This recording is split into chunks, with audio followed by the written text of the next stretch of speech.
Hello and welcome friends to the new session of Hindi की चौपाल। और आज का हमारा टॉपिक है लोकोक्तियां। मुहावरे हम पहले ही कर चुके हैं और आज हम लोकोक्तियों के बारे में कुछ समझने वाले हैं। तो जैसा आप में से कुछ लोग जानते भी होंगे, लोकोक्ति शब्द दो शब्दों से मिलकर बना है, जिसका मतलब संधि विच्छेद होता है लोक और उक्ति, जिसका अर्थ है लोक में प्रचलित उक्ति या कथन। संस्कृत में लोकोक्ति अलंकार का एक भेद भी है तथा सामान्य अर्थ में लोकोक्ति को कहावत कहा जाता है।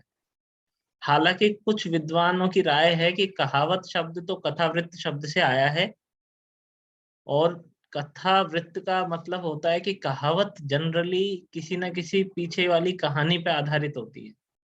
जैसे अंगूर खट्टे होना, तो उसमें आपने उस लोमड़ी की कहानी आप सभी ने सुनी होगी, जो काफी उछल कूद मचाने के बावजूद अंगूरों तक नहीं पहुंच पाई थी और फिर उसने कहा कि अंगूर खट्टे हैं।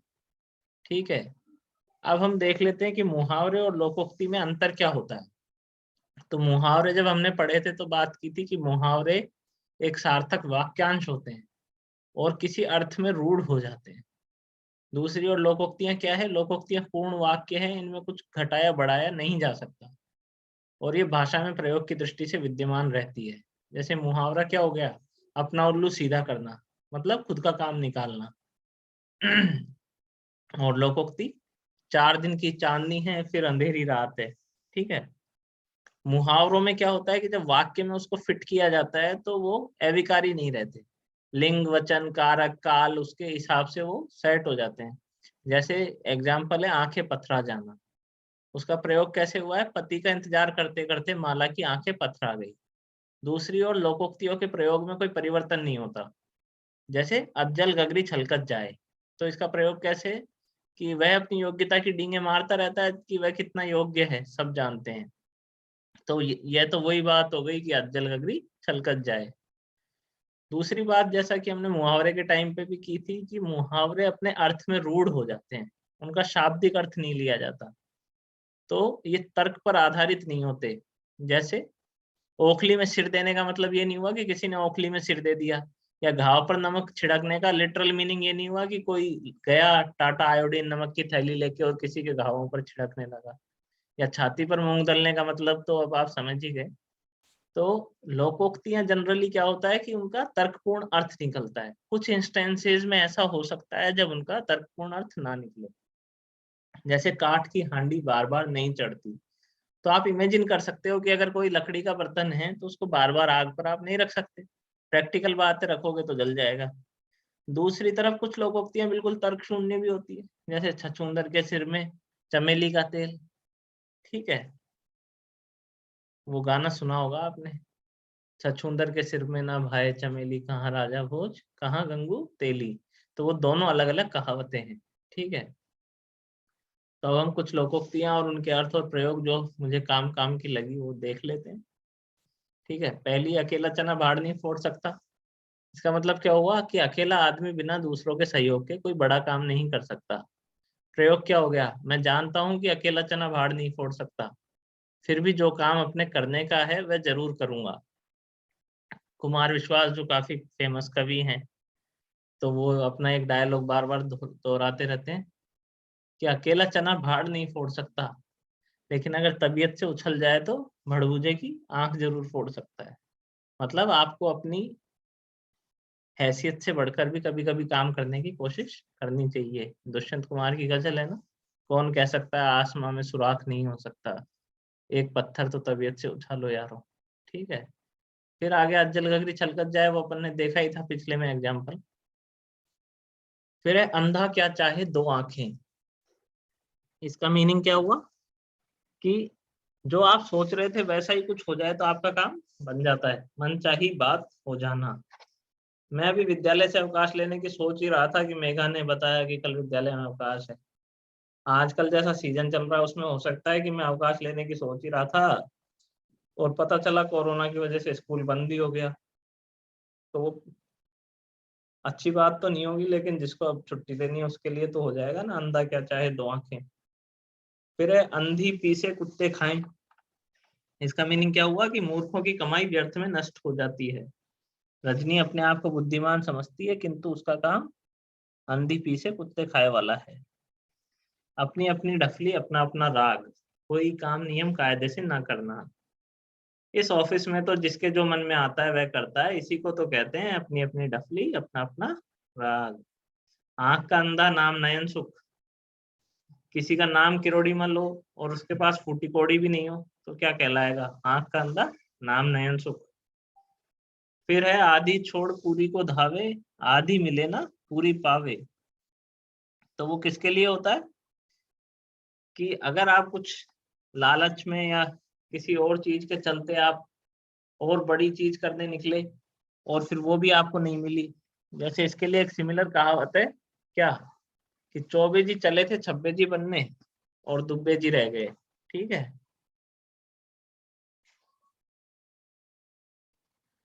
फिर है अगली, आए थे हरि भजन को ओटन लगे कपास।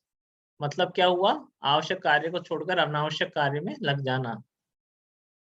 जैसे भारतीय टीम इंग्लैंड में गई तो थी टेस्ट सीरीज खेलने और रवि शास्त्री की किताब के विमोचन में लग गई, तो वो क्या हो गया? आए थे हरिभजन को ओटन लगे कपास। फिर देखो, ओछे की प्रीत बालू की भीत।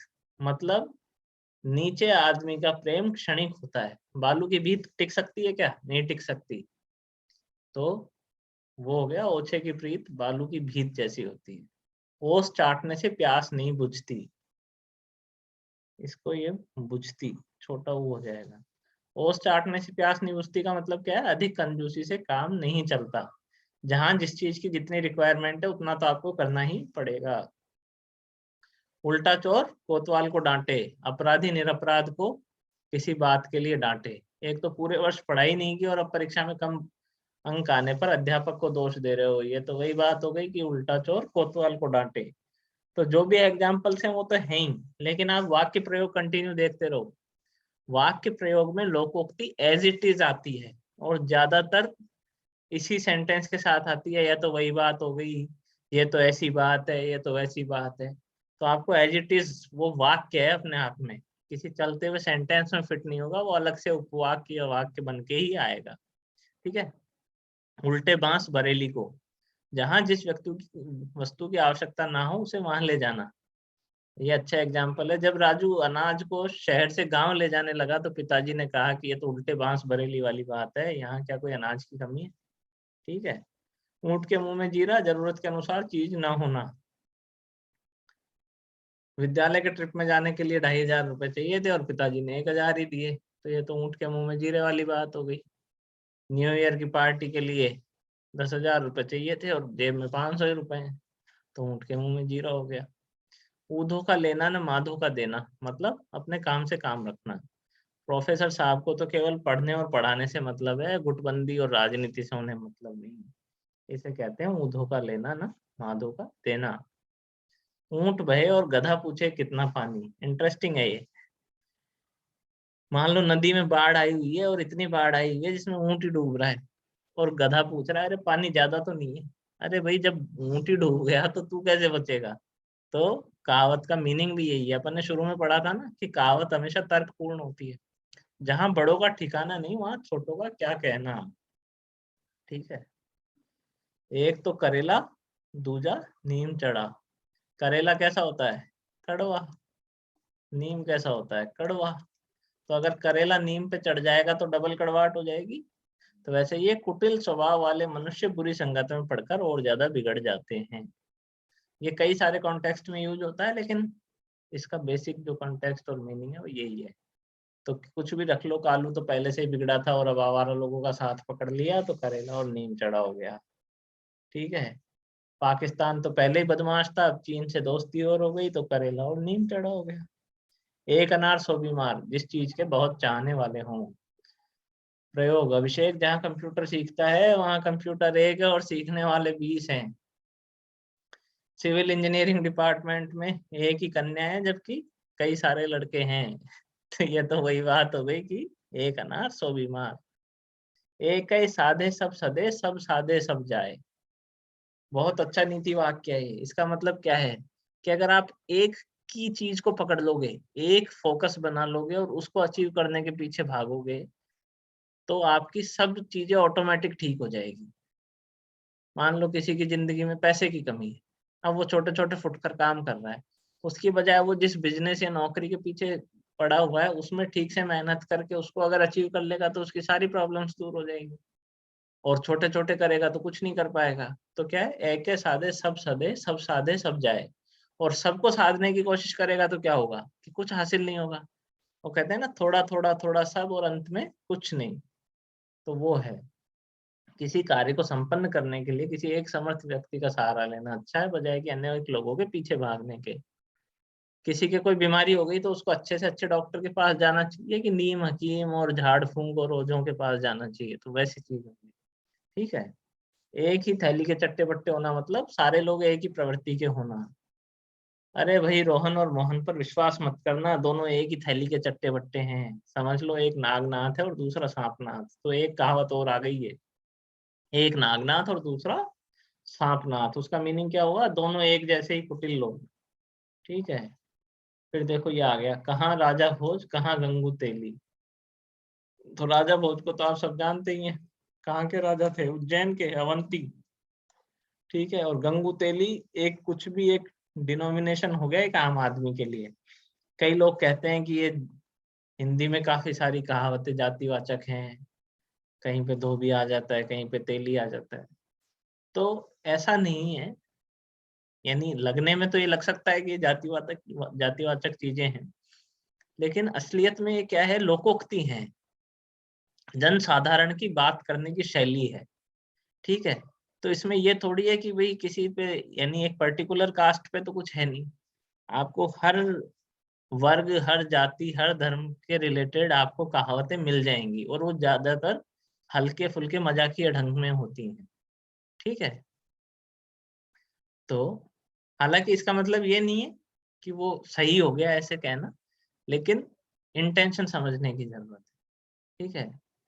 तो इसका मतलब क्या हो गया, उच्च और साधारण की तुलना करने के लिए जब कोई बात कहते हैं, जैसे कहाँ मुकेश अंबानी और कहाँ एक भिखारी, तो उसका पुराना सेंस हो गया, कहाँ राजा भोज कहाँ गंगू तेली।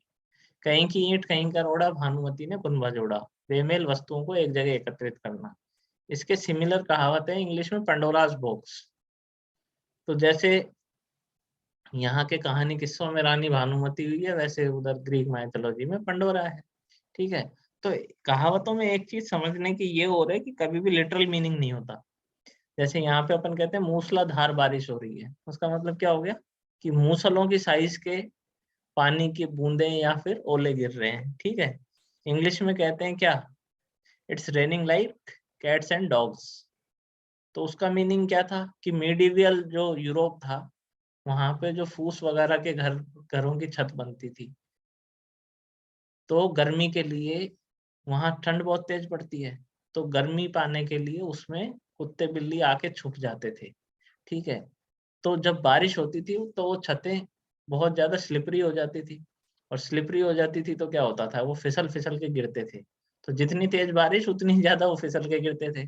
तो इसलिए वो कहावत बन गई क्या, कि it's raining like cats and dogs. ठीक है, आगे चलते हैं। कै हंसा मोती चुगे कै लंघन मर जाए। यानी प्रतिष्ठित और विद्वान व्यक्ति अपने अनुकूल प्रतिष्ठा के साथ ही जाना ठीक समझता है। तो क्या किंवदंती है इसके पीछे, कि जो राजहंस होते हैं वो केवल मोती चुगते हैं। हालांकि ये प्रैक्टिकली पॉसिबल नहीं है, भाई मोती चुगने से एनर्जी तो मिलने से रही, लेकिन अब जो कहावत है वो है कि भाई हंस मोती चुगते हैं, तो हंस या तो मोती चुगेगा या फिर भूखा मर जाएगा। वैसे ही चातक की कहते हैं ना कि केवल स्वाति नक्षत्र का पानी पीता है। वो भी मुझे समझ में नहीं आता कि चातक को कैसे पता चलेगा कि स्वाति नक्षत्र का ही है ये, लेकिन अब कहावत है तो है। खिसियानी बिल्ली खंबा नोचे। किसी बात पर लज्जित होकर क्रोध करना। 10 लोगों के सामने जब मोहन की बात किसी ने नहीं सुनी तो उसकी हालत उसी तरह हो गई जैसे खिसियानी बिल्ली खंबा नोचे। खग ही जाने खग की भाषा। साथी की बात साथी समझ लेता है। मैं जब भी परेशान होता हूँ तो मेरा दोस्त विकास पता नहीं कैसे समझ लेता है। कॉलेज के फ्रेंड रहे होंगे जरूर। सच बात है कि खग ही जाने खग की भाषा। गवाह चुस्त और मुद्दई सुस्त। जिसका काम हो वो तो परवाह करे नहीं, बल्कि दूसरा आदमी तत्परता दिखाए। तो ऐसा बहुत केसेस में होता है। तो उसी सिचुएशन के लिए है गवाह चुस्त और मुद्दई सुस्त। गुरु गुड़ी रहा और चेला शक्कर हो गया।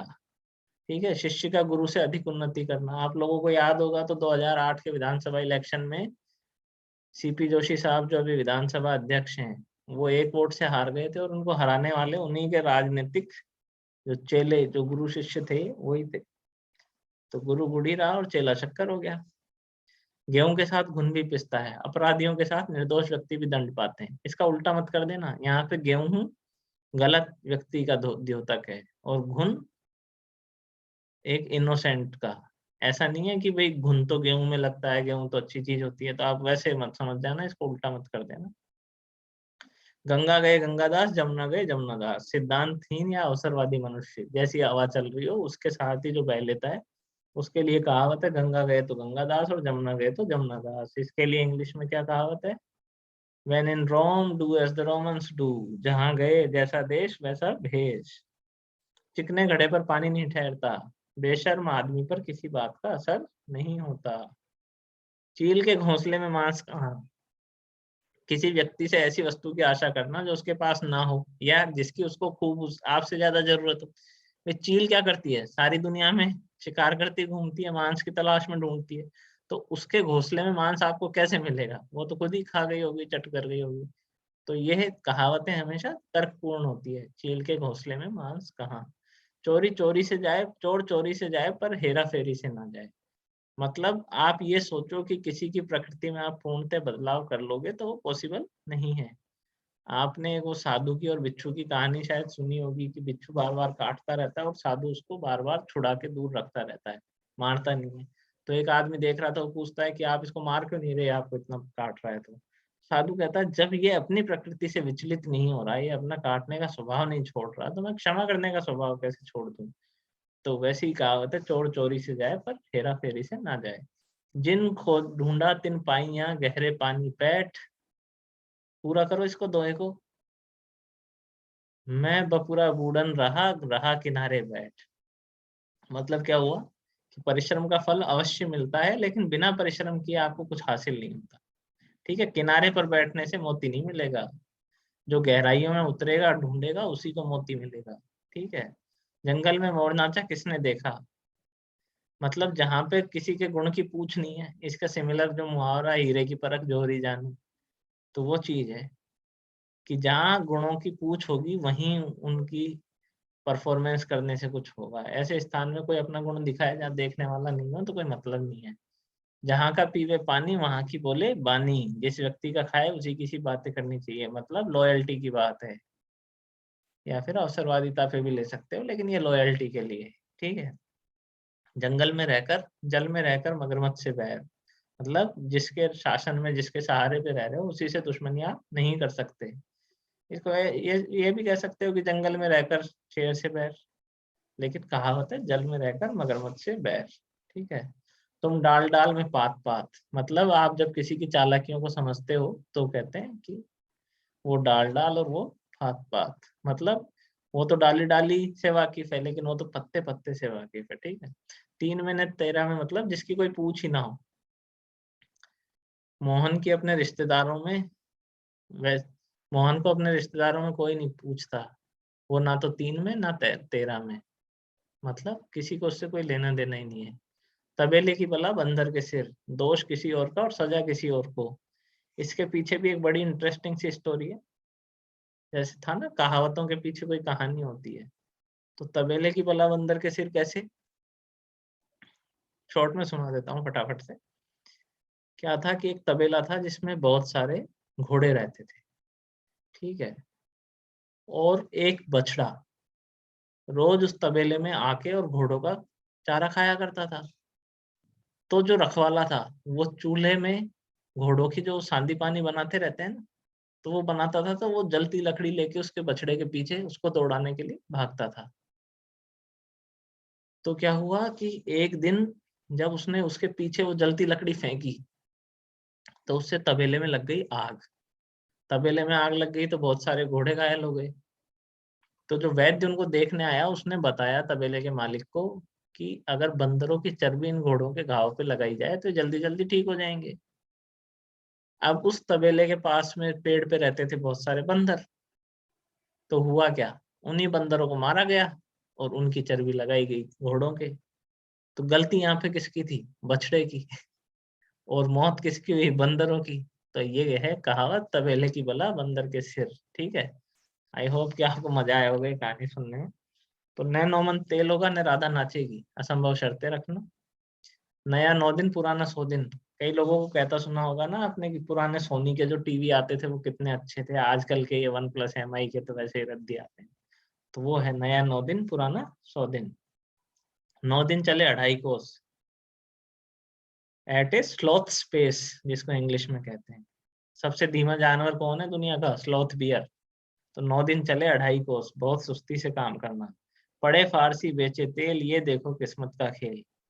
तो जब मुगल शासन था उस टाइम पे फारसी पढ़ने वालों की बहुत ज्यादा वैल्यू थी, हर काम पूरा लॉ वगैरह सब फारसी में था। तो उसके बाद भी अगर किसी को ढंग का काम नहीं मिला तो क्या कहावत हो गई, पढ़े फारसी बेचे तेल, यह देखो किस्मत का खेल। मतलब पढ़े लिखे लोग भी दुर्भाग्य के कारण दुख उठाते हैं। बंदर क्या जाने अदरक का स्वाद, वह व्यक्ति जो किसी वस्तु की कदर ना जाने। अब बंदर ने बेचारे ने अदरक क्या खाई होगी। ठीक है। फिर आ गया, बहती गंगा में हाथ धोना, समझ ही गया अवसर का लाभ उठाना। बिल्ली के भागो छींका टूटना, अकस्मात कोई काम बन जाना। मन चंगा तो कटौती में गंगा, यदि मन शुद्ध हो तो तीर्थाटन का फल घर में ही मिल सकता है। इसके पीछे भक्त रैदास की कहानी। एक कोई जा रहा था गंगा जी, तो उसने रैदास को, वो जानता था कि कितने बड़े भक्त हैं भगवान के। तो उसने पूछा कि महाराज अगर आपको कुछ भेंट देनी हो गंगा मैया के लिए तो मुझे दे दो, मैं जा रहा हूँ। तो रैदास क्या करते थे, चमड़ा धोते थे। तो वो जो चमड़ा धोने की कठौती थी उनकी, उन्होंने कहा कि ठीक है मैं तो यहीं ठीक हूँ, मेरी भेंट तो माता यहीं से स्वीकार कर ले। तो उनका मजाक उड़ाया कि आपके पास देने के लिए कुछ होगा तो है नहीं, तो आप क्या दोगे, आप तो वैसे ही बस टाइम पास कर रहे हो। तो जैसे उन्होंने गंगा का आह्वान किया तो उनकी कठौती के पानी में से 2 हाथ गंगा के प्रकट हो गए उनसे भेंट स्वीकार करने के लिए। तो वो कहावत बन गई, मन चंगा तो कठौती में गंगा। यह मुंह, अब ये सही है कि नहीं है, लेकिन लोगों को सही नीति शास्त्र समझाने के लिए ये कहानियां कम से कम वैसे तो काम आती हैं। आप इस पर डिबेट कर सकते हो कि अरे गंगा कैसे स्त्री का रूप थोड़ी हो गया या जो भी है, वो अलग चीज है। यह मुंह और मसूर की दाल, जब कोई अपनी हैसियत से अधिक पाने की इच्छा करता है तब ऐसा कहते हैं, ये मुंह और मसूर की दाल। खुद की शक्ल लंगूर जैसी और सपने देख रहे हो कैटरीना के, यह मुंह और मसूर की दाल है। रस्सी जल गई पर ऐठन न गई, बुरी हालत में पड़कर भी अभिमान न त्यागना।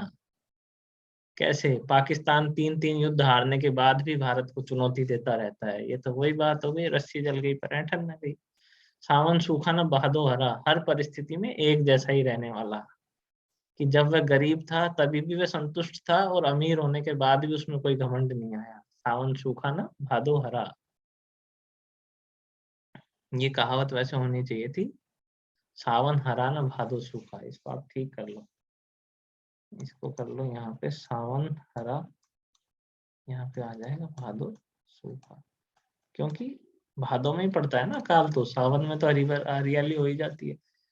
सहज पके सो मीठा होए, जो काम धीरे धीरे होता है, जो आम पेड़ पे रह के पकेगा वो ज्यादा मीठा होगा, और जो नीचे आके और फिर उसको कार्बाइड में पकाएंगे तो वो कम मीठा होगा।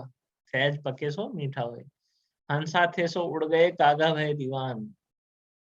जब किसी जगह पे सही आदमी का, उचित व्यक्ति का उचित सम्मान नहीं होता तो वो तो उस जगह को छोड़ देता है।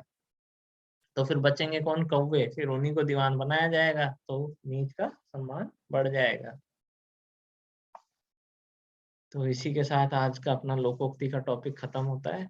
ये जो मुझे इम्पोर्टेंट लगी वो सारी लोकोक्तियां मैंने इसमें ले ली। आप जहाँ से भी देखें ध्यान से देखें, और ये ध्यान रखो कि लोकोक्ति का जब आप वाक्य प्रयोग करोगे तो वो लोकोक्ति बिना किसी बदलाव के एज इट इज उसमें आनी है। एक शब्दशः मत ले लेना। वाक्य प्रयोग जैसे इसमें आपने देखे होंगे ऐसा करना जिससे अर्थ स्पष्ट हो जाए उसका। ठीक है, ऐसा खुद कंफ्यूज मत होना और एग्जामिनर को कंफ्यूज करने की कोशिश मत करना, अदरवाइज उसमें नंबर नहीं मिलेंगे। ठीक है। तो थैंक यू फिर आप सभी को, आज का सेशन समाप्त हुआ। आई होप आप सभी इसको पढ़ रहे होंगे और कुछ सीख रहे होंगे और आपके काम आएगा। Thank you all.